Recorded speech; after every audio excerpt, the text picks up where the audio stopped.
Hello, flat earthers of the world. There's a lot of controversies regarding solar eclipse on August 21st, 2017 that leads to the ultimate question, is the heliocentric model correct or wrong? In this short video, collaborating with Sugianto Sulistiono, a professional doctorate majoring in computer physics, and Najwa Azahra, a medical doctor, founder of Indonesian Flat Earth Community, we will use all scientific data to study the Great American Eclipse. The conclusions are quite devastating. The speed is deceiving, the angle is wrong, the path is impossible, and the moon's diameter is wrong. Satellite, satellite, -10. Twilight, twilight. I feel the moon pulling me away. We all know that the sun and the moon both rise in the east and set in the west. In your flat earth, what you see is what you get. The sun and the moon are moving clockwise from east to west. What I can do.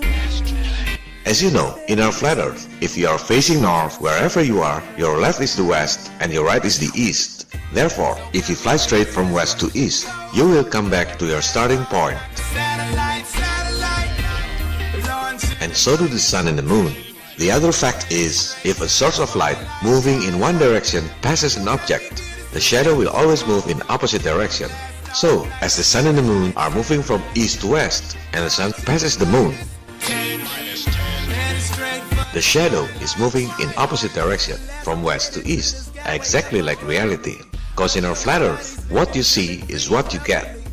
Now, in the globe model, in order to make the sun and the moon rise in the east, set in the west, they have to make the globe model rotate from west to east. In this way, the east side of the earth encounters the sun earlier than the west side of the earth.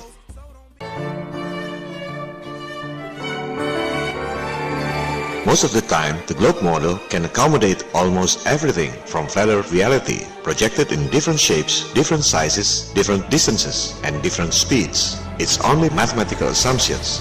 They calculated one by one, gradually and individually within thousands of years. It's all started 2,300 years ago when Aristarchus calculated the size and distance of the moon using eclipses based on assumptions if the earth was a ball. From that assumptions, he calculated the size and distance of the sun. Then people adapted his method and assumptions to calculate the whole solar system, then the whole galaxy, and so on and so on. Assumptions upon assumptions. But sometimes, when a bunch of mathematical assumptions mix together to explain rare cases like solar eclipse, they just don't add up.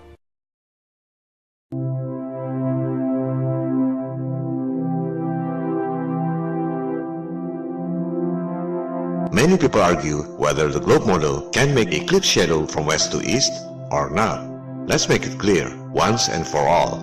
If we put all the data on the table transparently, in a way that everyone can understand, measure, and verify themselves, the answer is yes and no. Yes if and but no. Now the yes if first. Yes, eclipse shadow on the globe model can move from west to east only if Moon's orbital speed is faster than Earth's rotation speed.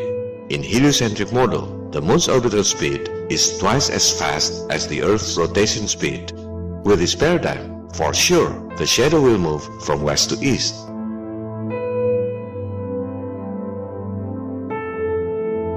Let's make a model to make it easier to understand. The distance is not to scale. The moon should be 30 Earth diameter away.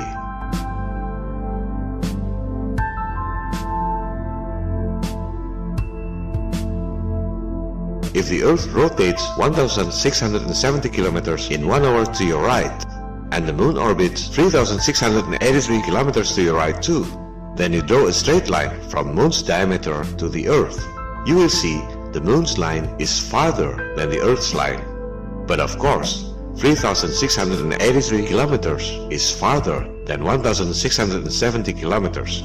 You don't even need a model to understand. This is called linear speed. In this way, the eclipse shadow moves from west to east because the moon is faster than the Earth. It's mathematically correct based on that assumptions and paradigm.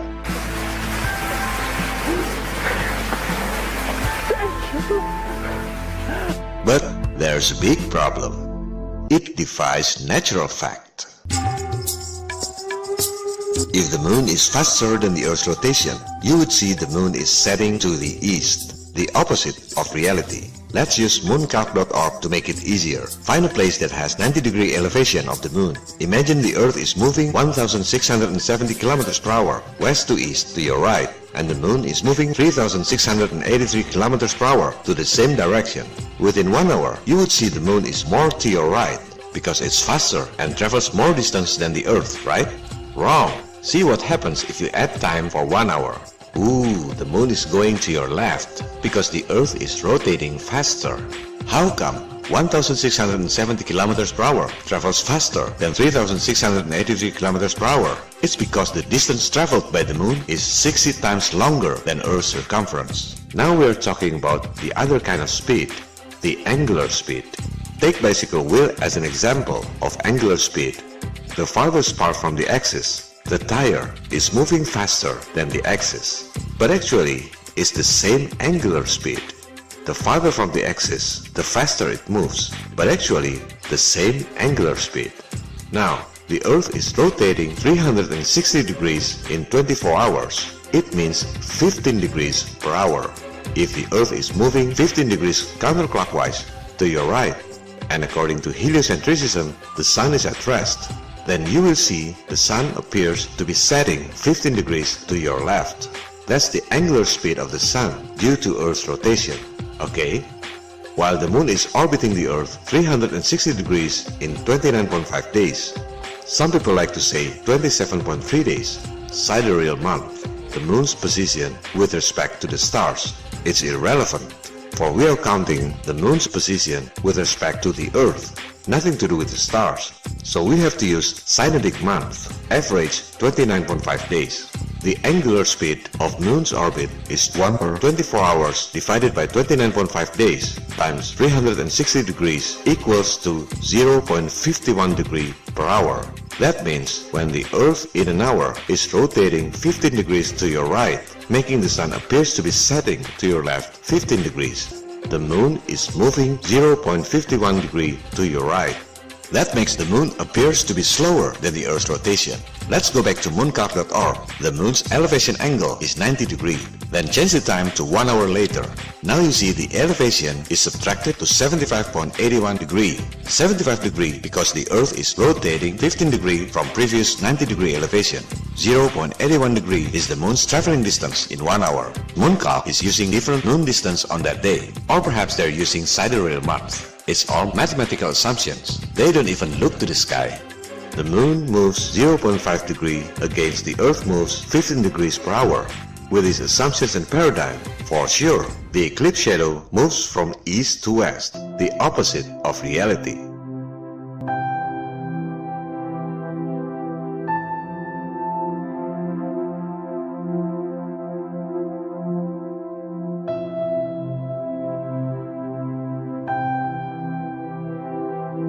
So which one applies to the Moon and the Earth's speeds that creates eclipse shadow? Linear speed or angular speed? They will say it's the linear speed that matters. The Moon is orbiting about twice as fast as the Earth is spinning. So if we're looking down on the Earth and we're at the Moon, we see the Earth spinning, but the Moon is moving faster. Wrong. Even if you're at the Moon, in 1 hour, you would see the Earth is setting 0.51 degree to your left, while it's rotating 15 degrees to your right. Even if you're looking from the Moon, the Earth's rotation is still faster. That means eclipse shadow in the globe model goes from east to west, the opposite of reality. Perhaps other people would say, oh, the Moon is slower than the Earth, but the shadow moves faster. That makes the shadow moves from west to east. Well, this sounds plausible in theory, but if you put the data, it's not correct. The Sun is 400 times bigger than the Moon. The Moon's traveling distance for 5 hours is just like a dot to the heliocentric Sun. If the Moon moves in 5 hours, 18,415 kilometers, it only makes 0.006989959 degree difference. If the Moon moves 18,415 kilometers to the right side of the Sun, The shadow's distance on Earth is 18,460 kilometers, almost the same with the distance traveled by the Moon. Science says eclipse shadow moves at the same speed with the Moon, and the eclipse shadow path is the same length with the distance traveled by the Moon. So, if someone says the Moon is slower than the Earth but the shadow moves faster to make shadow from west to east, it's debunked by their own science. Another possibility, other people would say the Earth is also orbiting the Sun. That makes the shadow moves from west to east. Again, a plausible theory if you don't do the math. How come the Earth that's rotating 1,670 kilometers to your right and the Moon is 384,000 kilometers away, orbiting the Earth at 3,683 kilometers per hour, and the Sun is 149.6 million kilometers from the Earth, while the Earth is orbiting the Sun at 110,000 kilometers per hour? It's almost 100 times faster than the speed of sound. Plus, the Sun is also moving at 72,000 km per hour, almost 60 times faster than the speed of sound, can create eclipse shadow 18,415 kilometers on Earth within 5 hours. Do the math, do it yourself. They never include the Earth's orbit in calculating eclipses because they assume the Moon is always attached with the Earth wherever it goes. In most solar system animations that you usually see, the Sun is at rest. This is heliocentric. The Sun is the center of the universe. But later, they knew it's impossible. They say the Sun is also moving at 72,000 kilometers per hour across the space. Another mathematical assumptions on paper without experiment. They never put them all together when calculating eclipses. This is very important information. Most people think that NASA can predict eclipses accurately, that they have very advanced knowledge. Therefore, it proves that heliocentric is true. Unfortunately, that's not the case. All eclipse predictions provided by NASA, including this 5 millennium, 5,000 years of eclipses, are using Saros cycle invented by ancient Babylonians thousands of years ago. Both solar and lunar eclipses are so predictable because they always repeat in a cycle of 18 years, 11 days and 8 hours. It's called Saros cycle and it has nothing to do with heliocentric. Ancient Babylonians believed the Earth is flat, the Sun and the Moon are revolving around the Earth, and so do the stars and other celestial bodies. They didn't calculate the distances, sizes and speeds based on false assumptions and speculations like heliocentric teachings. They simply observed the sky and took whatever it is. With that paradigm, they can predict eclipses accurately. Such predictions are impossible to be done using heliocentric model. In its 5 millennium catalog of solar and lunar eclipses, NASA wrote that all eclipse calculations are by Fred Espenach, a retired NASA's employee. NASA never calculated and predicted eclipses using heliocentric model. They simply hired the best Saros researcher, their retired employee, Fred Espenach, to calculate and predict eclipses using ancient Babylonians method that has nothing to do with heliocentric. NASA even wrote that Fred Espenach is responsible for the accuracy of those 5,000 years catalog of eclipses.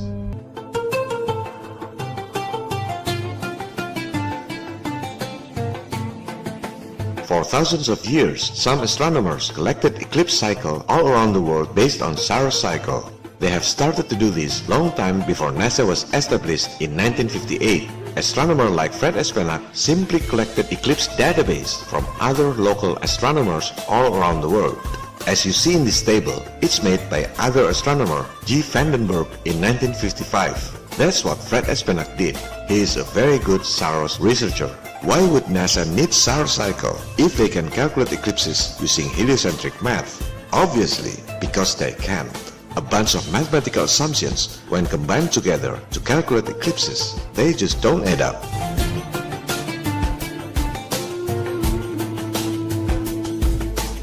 There's an interesting review from Matt Parker from Stand Up Math's channel.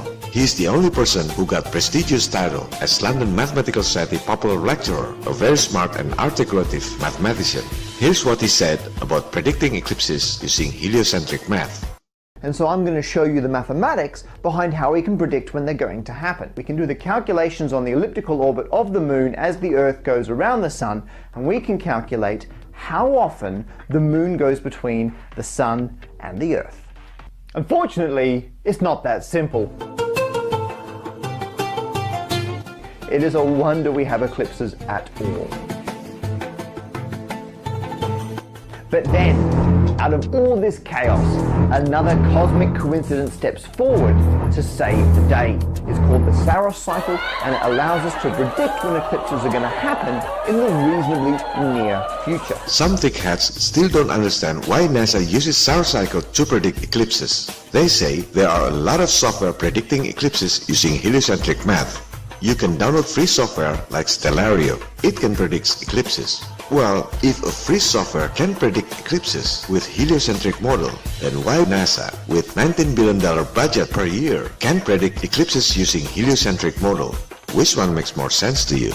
All astronomy software are using Eclipse database from NASA. It's not the other way around. After NASA published this 5 millennium catalog of solar and lunar eclipses, people use the database to make animation using whatever model they want. Just put one eclipse time to another. The software will automatically adjust to make those two eclipses happen as programmed. It's not the other way around. After you get Eclipse database, you can make animation with square Earth if you like. You can put whatever distance, whatever size. The software will adjust in accordance to the eclipse dates. Some thickheads even try to run from reality by saying NASA provides a software in its website to predict eclipses. Look at this database used by NASA. 5,000 years catalog of solar eclipse database. You can choose what year, what eclipse type, duration, and oops, it's Saros cycle, not heliocentric math.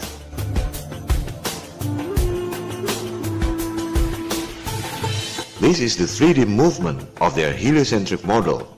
The sizes, distances, and speeds are not to scale. This is just to make you have an idea of the true heliocentric concept. The question is, how could NASA 48 years ago kept up with the Earth's orbital speed, almost 100 times faster than the speed of sound, and also kept up with the sound speed across the space at almost 60 times faster than the speed of sound?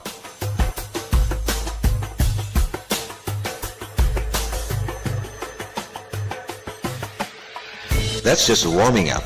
In the next section, you will see scientific facts based on official data that eclipse in the globe model is a real fantasy. Scientific data that everybody can verify and do experiment themselves as referred to as scientific method. With this official data, you will get the undebunkable result that eclipses completely fail to work on the globe model. The data is always there all the time. You just didn't realize what it means. Trying to free your mind, Neo. But I can only show you the door. You're the one that has to walk through it. Stay tuned.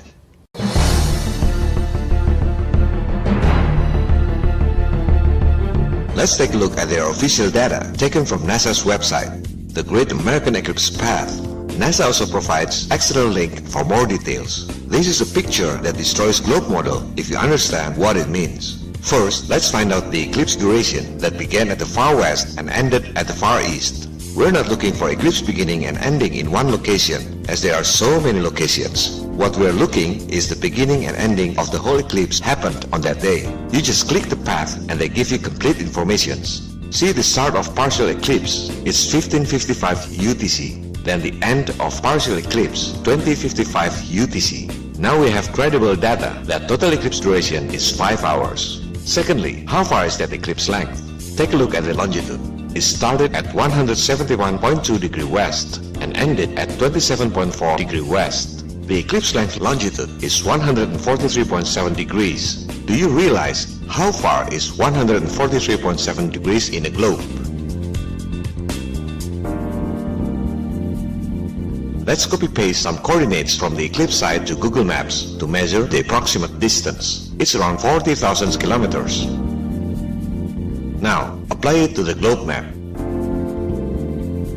See, the eclipse distance, 143.7 degrees, is already 40% of the Earth's circumference.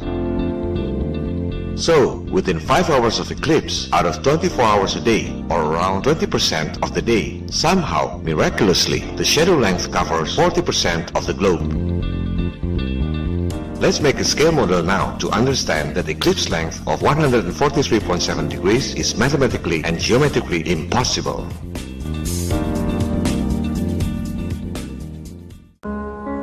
We've made scale model of the eclipse using AutoCAD. In this video, I'm collaborating with many people from Flat Earth 101 community. You have seen the work of Najwa and Anggol Aji specially made for you. For this AutoCAD, I want to make it as precise as possible, so I collaborate with people from the community again, this time with Tejo. He is a successful architect who is very familiar with AutoCAD. And he's not alone. People in his office also helped us to make this model. They are flat earthers too. These are the assumptions I took from mainstream science database. We made this model based on that official data at that particular date and that particular spot as referred by NASA.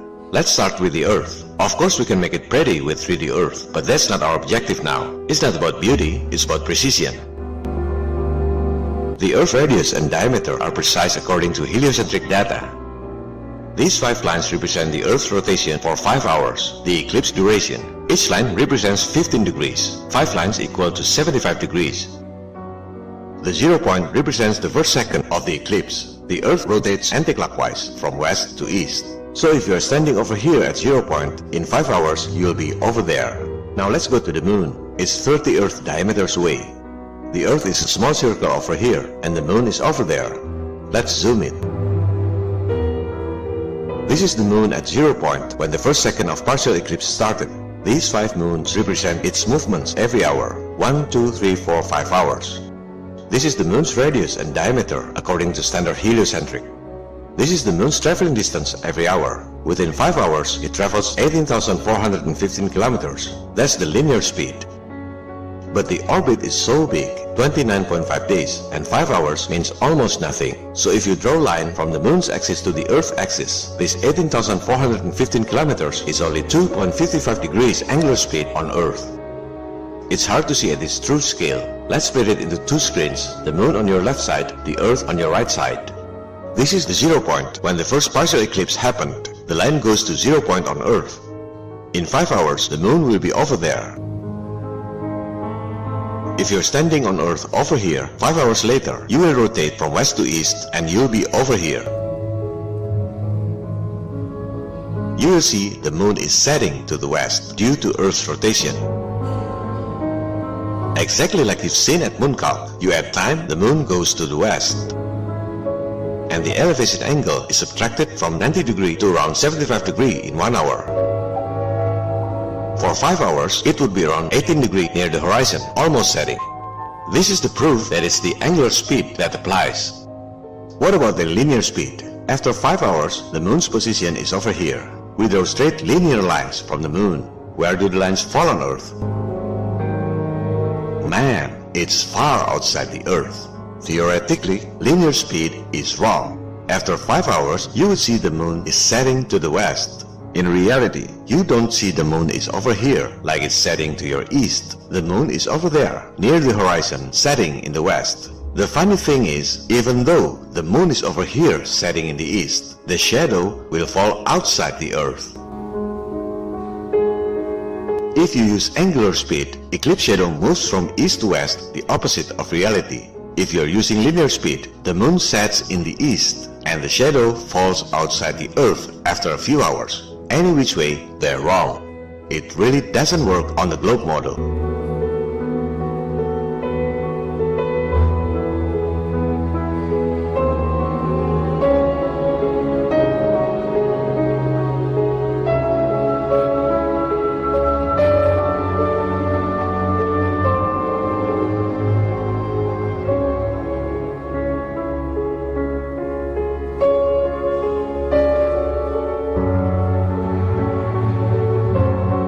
What about the shadow speed? We've been through this. Their own science says the eclipse shadow speed is the same as the moon speed itself. Look once again at their eclipse shadow speed.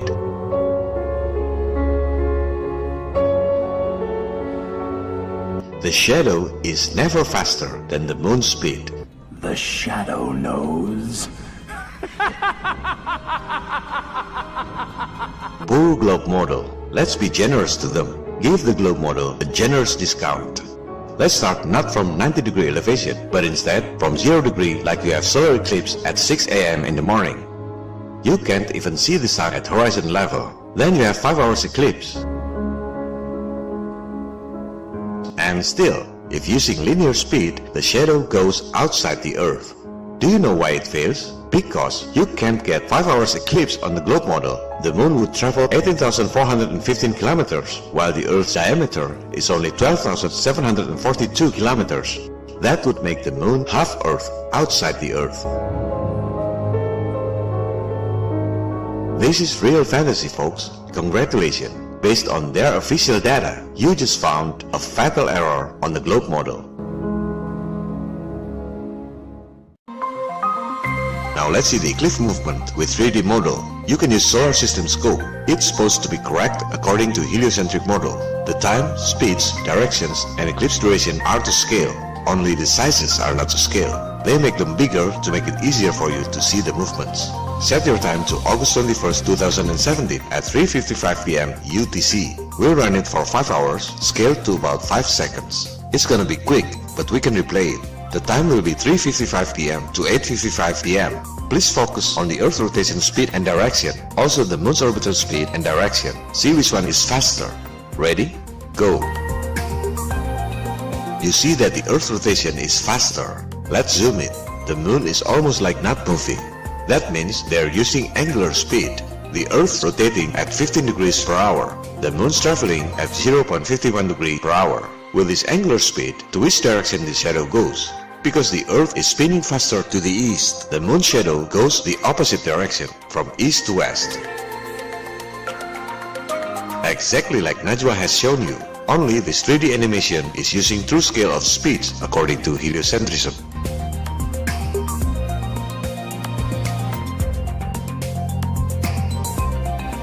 But don't trust CGI cartoons. Let's make a real-life model now. This time, I collaborate with Pupu. He's a technical engineer and a very diligent researcher. He made our previous AutoCAD scale model into real-life model. This is the Earth and the Moon's model to scale. This is the Moon's traveling distance in 5 hours. And this is the Earth's rotation in 5 hours too. This is the Earth-Moon distance. You remember those angular lines. The Moon travels 18,415 kilometers, but is only 2.55 degrees from the Earth's axis. That's the true sizes, distances, and speeds according to heliocentric model. Assisted by Damar as cameraman, we put 3 cameras on the model. First one is above the Earth to see the Earth's rotation angles. Second camera is above the Moon to see the Moon's traveling distance and angles. Third one is behind the Moon to see where the shadow falls in 5 hours time scale. Remember, we're not looking for the eclipse shadow size. The source of light with this scale should be 475 meters or almost half kilometers away, and the lamp diameter should be 4.36 meters. It's irrelevant for this purpose because we're just looking at the shadow's direction, not the shadow size. We start from the 0 point where the eclipse starts. You see the Earth is at 0 degree position and the Moon is also at 0 degree position. The shadow is slightly to the west of the Earth because the eclipse started at 15:55 UTC or 10:55 local time in the morning. If you stand on that shadow point on Earth, you would see the Moon is slightly to the east where the Moon rises as appears on Earth. Now the Earth rotates for 15 degrees. The Moon is moving 3,683 kilometers, but only 0.51 degree from the Earth's axis. See where the shadow falls. Oops, it's not angular speed, but linear speed. This is a disaster for the globe model. Yes, it means the shadow moves from west to east, but it means the Moon is setting to the east, and within 3 hours, the shadow will go outside the Earth. Second hour. Third hour. You see the shadow already falls outside the Earth. Fourth hour. It's more than the Earth diameter.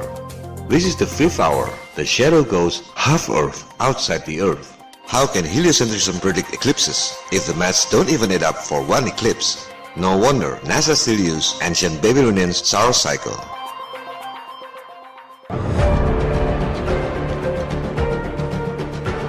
Let's take a look at who are these Babylonians who invented solar cycle.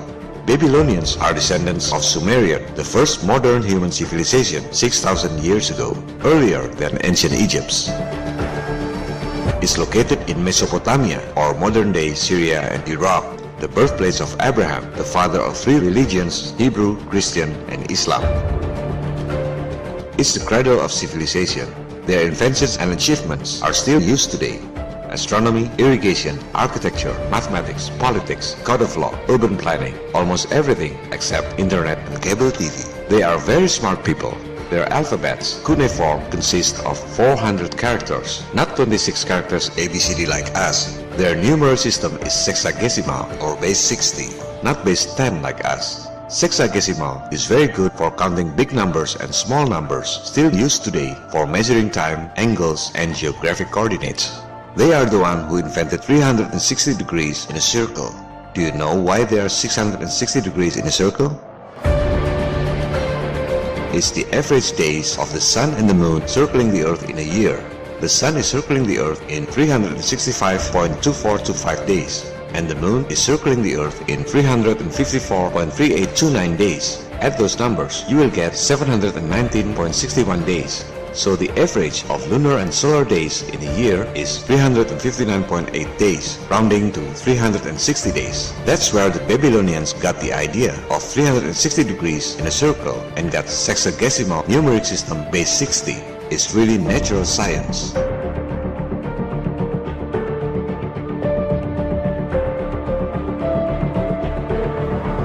They are the one who invented lunar calendar, synodic month, the real astronomical event. The beginning and ending of each month is based on moon phases, hence the name month. That's natural science. On the other hand, modern day solar calendar system is based on nothing. If you want to make solar calendar based on natural phenomena, the new year should be either summer June 22nd, autumn September 23rd, winter December 22nd, or spring March 21st. But solar calendar starts with January the 1st, which means nothing, and ends with December 31st, which also means nothing. It's not really solar calendar, and every date of the month has nothing to do with the moon. You're using a wrong calendar system.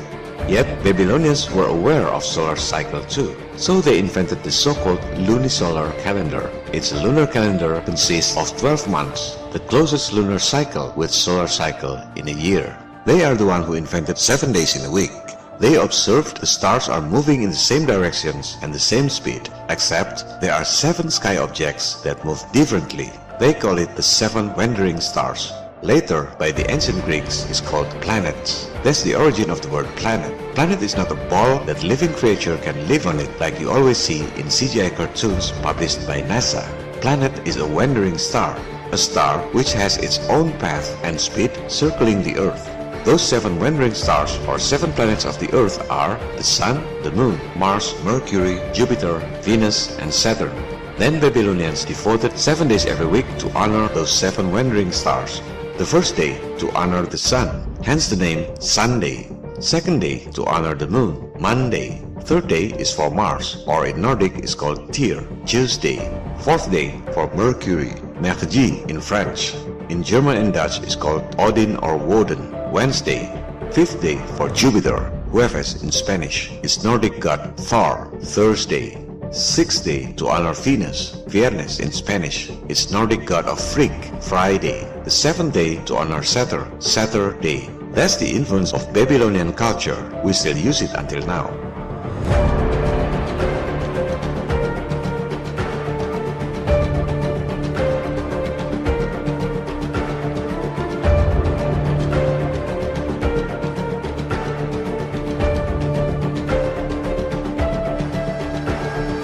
Babylonians are the ones who invented the concept of clock, the sundial. Then they divided a day by 12 hours daytime and 12 hours nighttime. Where did they get the number 12? Of course, it's the 12 zodiac constellations in a year, and it takes 12 lunar cycles or months for the sun to return to its original position. Like every other celestial body circling the Earth in a certain cycle, Babylonians observed that solar and lunar eclipses happen in a cycle of 18 years, 11 days and 8 hours. That's the only way to predict eclipses. Nothing to do with heliocentric speeds and distances. Babylonians were using lunar calendar. They knew that solar eclipses always happen in new moon and lunar eclipses always happen in full moon. They knew well that during solar eclipses, the moon's position is at the nearest point to the sun. Yet, they never thought it's the moon that eclipsing the sun. This is very interesting. Since kids, we've been told and educated in schools that solar eclipses are caused by the moon, and moon eclipses are caused by the ball Earth shadow. A theory without any single proof, but taught in schools like a fact. Babylonians, however, observed the sky much more often and more careful than us. They didn't have internet and cable TV or social media to chat. They had the luxury of time to live in harmony with nature. Why didn't they think it's the moon that eclipsing the sun? First, because they knew there are so many unseen celestial bodies in the sky.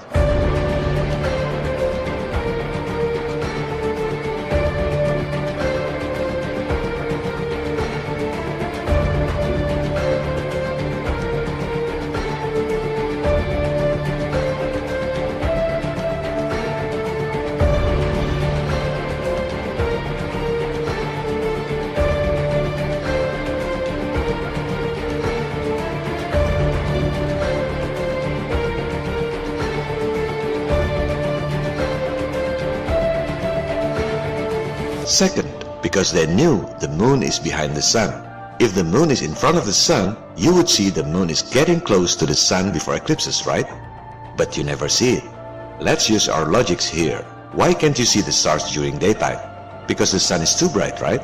And because the stars are behind the sun. There's no star between the sun and the earth, even according to heliocentrism. All stars are behind the sun is very bright at daytime, therefore you can't see the stars during daytime. But the moon is 400 times closer than the sun, according to heliocentrism. The moon is between the earth and the sun when it's new moon, and is behind the earth when it's full moon. Sometimes you can see the moon very clear in the morning. So why can't you see the moon when it's new moon? Because the sun is too bright? Hell no. You can see every single object in front of the sun during daytime. You can see the clouds, airplanes, birds, etc. Sometimes you can see the moon in the sunlight. So why can't you see the moon when it's new moon? Because the moon is in unseen position? No, it's not correct either. Even in heliocentrism, the moon is near the sun during the new moon. So why you never see the moon when it's new moon? Because the moon is behind the sun at the time of the new moon.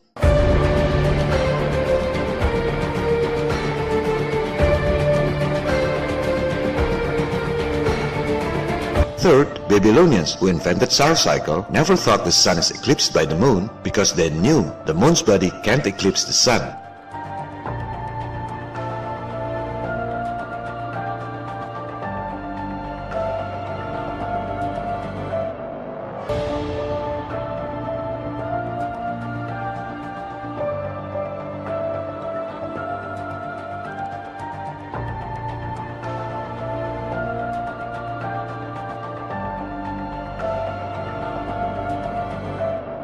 Ancient people were aware of many unidentified celestial bodies that sometimes can be seen with naked eyes. Only a dark celestial body can eclipse the sun out of nowhere. Just like lunar eclipses are caused by other celestial bodies, so are solar eclipses. Babylonians called it the planet of crossing, planet X, dark sun if you will. And so do every culture in the world. In India, they call it Rahu and Ketu. In Java, Indonesia, they call it Batara Kala. Not because ancient people are stupid, but because they really use their senses. Their senses told them it's not the moon eclipsing the sun, it's a dark sky object that can absorb light.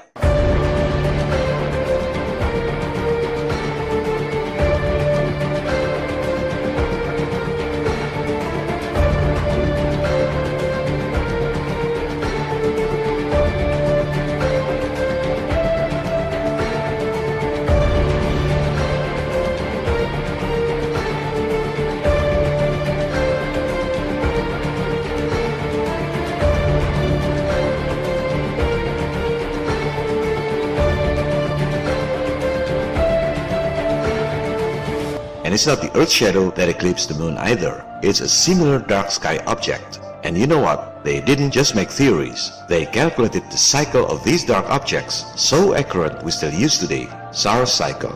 On the other hand, you don't use your own eyes and your own senses. You just follow what NASA told you.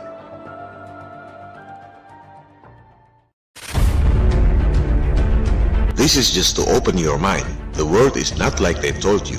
There are so many anomalies in eclipses. You can study the shadow using real-life scale model. I've tried with Pupung. We're using real sunlight, no question about brightness, lumens, and so on.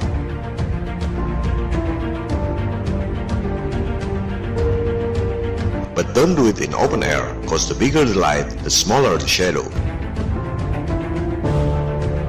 In total solar eclipses, the source of light should be the same with the object that eclipses it. Using scale model, for a 10 centimeters Earth, you have to use a 2.92 meters of pipe. This is very important to make the source of light to scale. The result is quite devastating. The shadow is about 16 times bigger than it should be.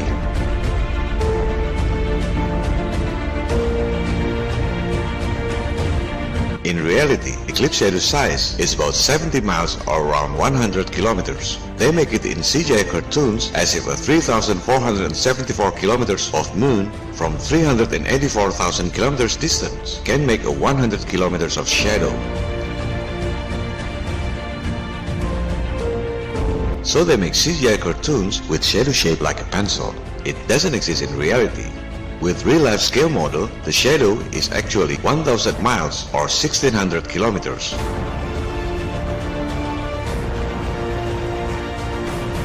With a globe model, eclipse shadow would cover the whole Kalimantan island.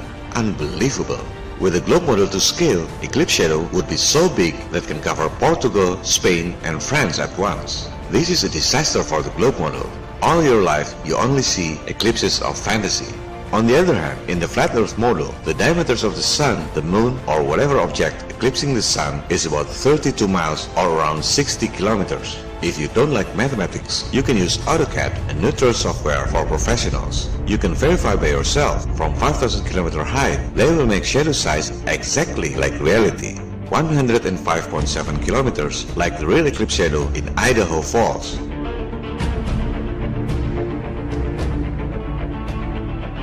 Look at the eclipse shadow speed. Umbra velocity is 1,874 miles per hour or 3,015 kilometers per hour. Their science says eclipse shadow speed is the same as the moon speed because heliocentric sun is 400 times bigger than the moon. So 5 hours movement of the moon means nothing. Only makes 0.006989959 degree difference. If you like mathematics, you can verify yourself. Therefore, they say that the eclipse shadow moves at the same speed as the moon itself. It's mathematically correct with that assumptions, but it doesn't fit with reality. The moon travels at 3,683 kilometers, making shadow on Earth that spins at 1,670 kilometers, both to the same direction from west to east. The shadow should move at 2,013 kilometers per hour. But look at the reality. It moves at 3,015 kilometers per hour. It doesn't add up.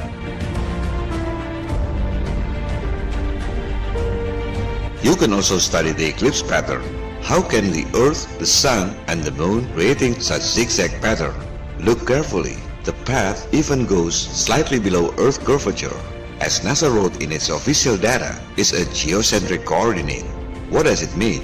Geocentric coordinate is geographic coordinate system in which the Earth is modeled as a sphere or spheroid in right-handed XYZ like 3D in AutoCAD. That means originally the coordinate is in flat map, then projected into the Earth globe model. In fact, all globe maps that you've seen in your entire life is a geocentric coordinate or a projection from a flat map to a globe map.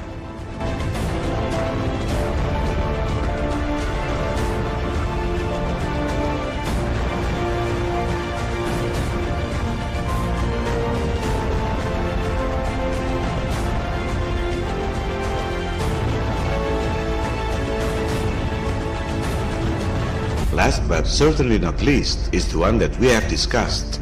Most people don't notice that the eclipse duration was 5 hours and don't realize what it means. This is the reason why I make this episode in English, to share that this kind of eclipse is mathematically and geometrically impossible on the globe model. Please don't use 3D animation model. You can make Superman spinning the Earth backward with CGI. Please use real-life scale model. The shadow will go outside the globe after 3 hours. You can take it from here and bring it to another level. I heard some people say, why proving the globe model is wrong? Why not proving the flat Earth model is right? Well, we're not supposed to make theories. It's not even our task. Before you start asking questions about flat Earth, you have to understand what's wrong with the globe model first. Like wise men say, if it ain't broke, don't fix it. But the bigger question is, why is it important to you?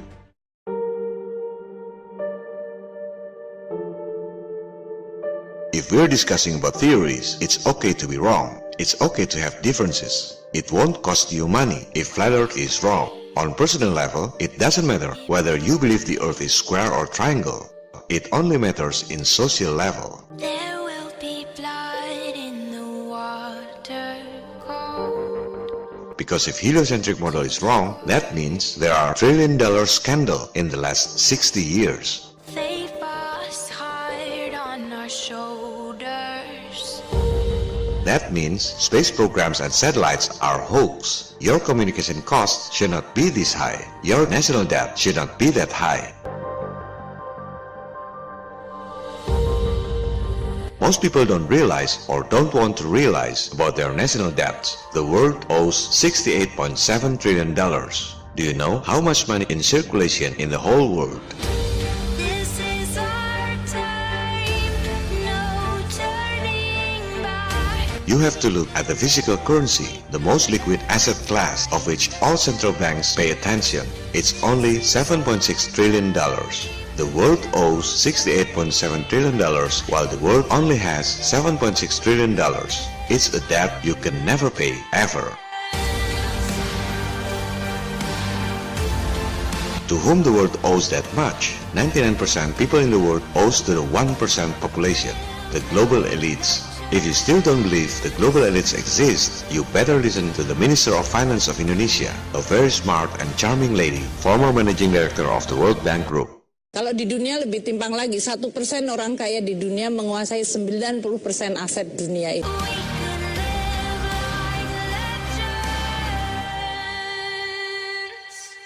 How come a very small group of people can make the others owe to them without even knowing it? Because they have rigged the systems to benefit themselves at the expense of most people on Earth. The greatest trick the devil ever pulled was convincing the world he didn't exist.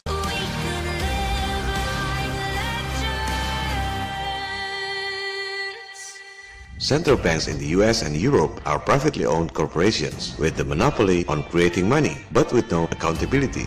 Those financial elites control all central banks in the world through the World Bank, IMF, and their elite financial agents. The system is quite simple. All countries in the world have to face budget deficits every year. Then all governments have to issue bonds. Then the financial elites finance the bonds by creating money from thin air because they have a monopoly on creating money.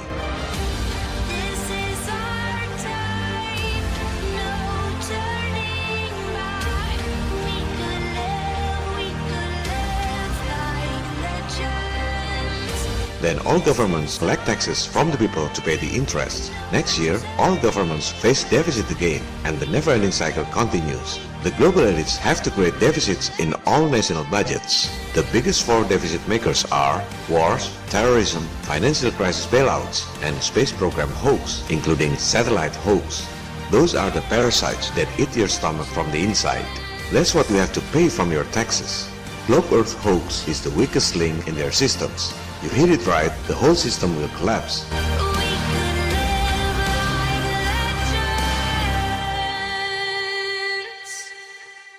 Meanwhile, Flat Earth Awakening gets the momentum all over the world. Indonesia is still the #1 Flat Earth topic in the world, according to Google Trends. People gather by themselves and made the Flat Earth 1-1 community. It's from the grassroots, bottom up. I didn't create them. But legends never die. Imagine there's no heaven. On September 23rd, when the sun has its culmination at the equator in Pontianak, Indonesia, Flat Earth 1-1 community in all 34 provinces made a national movement to measure the sun distance in different locations. People from neighboring countries, Singapore, Malaysia, and Australia also participated in this event. Imagine all the people living for today. The result of this research has been presented in scientific journal format. It isn't hard to do. On October 28th, FE1-1 community made the second national movement.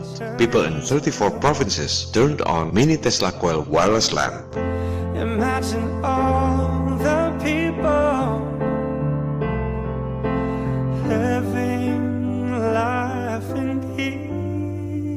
please you. You may say I'm a dreamer, but I'm not the only one. I hope someday you'll join us, and the world will be as one. To all Flat Earth 101 community who participated in this awesome national movement, thank you very much for your contribution. God bless you all. May God be with all of us. It's not only about energy saving, but it's a symbol of hope. Nothing to kill or die for. And no There are many technologies that can save your money but suppressed by the global elites. Imagine all the people. You're not supposed to live in a world with expensive electricity, expensive gasoline, expensive telecommunication using satellite scam. You may say I'm a dreamer. You're not supposed to live in violent wars and terrorism designed by the elites to make your national budgets face deficits. You're not supposed to be industrial slaves, stressful life to pay your bills, and pay taxes to repay debts to super wealthy financial elites that have the monopoly on printing money from thin air without any gold backup. You deserve to live in a better world, live in harmony with nature, smiling faces everywhere, with inner happiness in your heart. That's what Flat Earth Awakening is all about. I'm a dreamer. See you in the next episode.